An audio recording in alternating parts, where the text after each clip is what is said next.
بسم اللہ الرحمن الرحیم۔ السلام علیکم ورحمۃ اللہ وبرکاتہ۔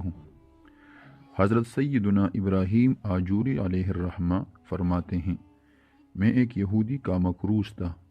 وہ قرض وصول کرنے میرے پاس آیا اور کہا، مجھے کوئی ایسی کرامت دکھاؤ جس سے میں اسلام کی عظمت جان جاؤں اور مجھ پر یہ بات ظاہر ہو جائے کہ دین اسلام یہودیوں کے دین سے بہتر ہے۔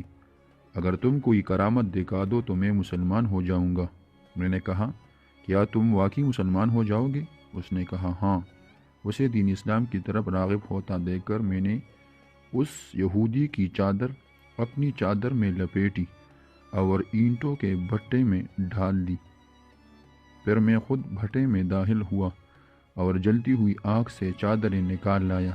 الحمدللہ میرا ایک بال بھی نہ جلا۔ جب میں نے اس یہودی کے سامنے اپنی چادر کھولی تو وہ بالکل صحیح سالم تھی، اور یہودی کی چادر اندر ہونے کے باوجود جل کر راکھ ہو گئی تھی۔